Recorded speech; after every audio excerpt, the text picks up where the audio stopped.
ये अपनी बहन बेटी की सुरक्षा के लिए अगर बांग्लादेश जैसी स्थिति पैदा होती है तो मुल्लाओं को काटना है, विधर्मियों को अपनी सुरक्षा हेतु।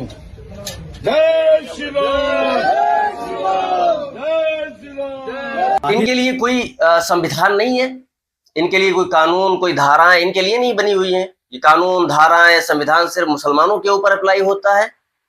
ये क्या कर रहे हैं इस वीडियो के अंदर? ये इस वीडियो के अंदर दिख रहा है कि ये बाज़ाब्ता तौर पर मुसलमानों के खिलाफ लोगों के दिलों के अंदर नफरतें पैदा कर रहे हैं। ये कुछ गिनती के लोग हैं जो इस तरीके की सियासत करते हैं मुल्क हिंदुस्तान के अंदर, हिंदू मुस्लिम की राजनीति करते हैं, जो अपने आप को धर्म का ठेकेदार कहते हैं और उस धर्म की बात करते हैं जिस धर्म के बहुत सारे लोगों का ये मानना है कि इस धर्म के अंदर जीव हत्या पाप है। उस धर्म के लोगों अपने आप को उस धर्म का ठेकेदार कहकर कोशिश ये कर रहे हैं, लोगों को हथियार बांट रहे हैं और लोगों को वर्गला रहे हैं। एक मुस्लिम समाज के लिए इनके दिलों के अंदर नफरतें पैदा कर रहे हैं और गोया कि ये दावत दे रहे हैं कि आप मुसलमानों का नरसंहार करें, आप मुसलमानों का कत्लेआम करें। क्या इससे मुल्क हिंदुस्तान की फिजा खराब नहीं होगी? क्या इससे मुल्क हिंदुस्तान का अमन चैन सुकून खराब नहीं होगा?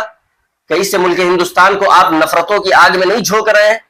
बहुत सारे हमारे वो भाई जो हिंदू भाई हैं उनको भी सोचना चाहिए कि ये किस तरीके की हरकतें ये लोग कर रहे हैं। इस तरह के लोग आपको कभी नहीं दिखे होंगे कि आपके बच्चों को कॉपी, किताबें, पढ़ाई के सामान, ये सारी चीजें आपको बांटते हुए नजर आए। नहीं, बांट भी रहे तो हथियार बांट रहे हैं, वो भी कत्ल करने के लिए कि मुसलमानों का कत्ल किया जा सके।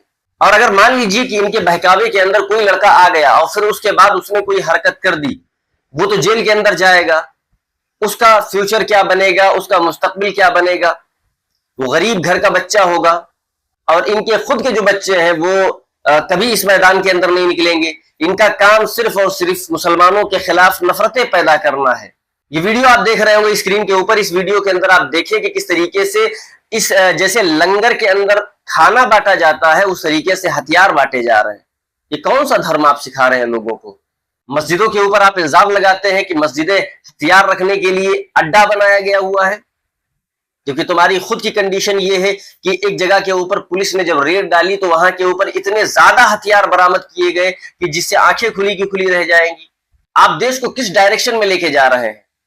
अब देश हिंदू मुस्लिम की राजनीति से चलेगा? अब देश नफरतों से चलेगा? ये देश हमेशा मोहब्बतों से चला था, मोहब्बतों से ही चलेगा।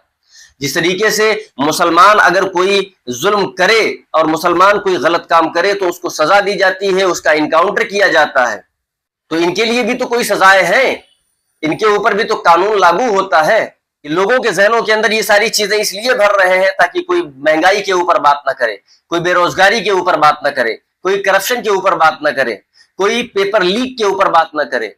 जो हिंदुस्तान के अंदर आज जुल्म सितम की और बर्बरियत की दास्तान रख्म की जा रही है उसके ऊपर कोई ना बात करे। जो हिंदुस्तान के अंदर आए दिन कोई ना कोई बवाल देखने को मिलता है उसके ऊपर कोई बात ना करे। बस देश को झोंक दो हिंदू मुस्लिम की राजनीति के अंदर। न देश के हिंदुओं को मुसलमानों से खतरा है, न देश के मुसलमानों को हिंदुओं से खतरा है। इस देश को खतरा है अगर तो इस जैसे कुछ कट्टरपंथी लोगों किससे खतरा है जो दोनों धर्मों के अंदर पाए जाते हैं, जो मुस्लिम समाज के अंदर भी पाए जाते हैं, जो हिंदू समाज के अंदर भी पाए जाते हैं, जो मुल्क हिंदुस्तान के अमन चैन सुकून को बर्बाद करने की कोशिश करते हैं। वरना आम मुसलमान, आम हिंदू आज भी मुल्क हिंदुस्तान के अंदर अमन चैन सुकून के साथ एक दूसरे के साथ रहता है, एक दूसरे के सुख दुख में काम आता है। जरूरत है इन जैसे लोगों से अपने देश को बचाएं जो देश के अंदर माहौल खराब करने की कोशिश करते हैं।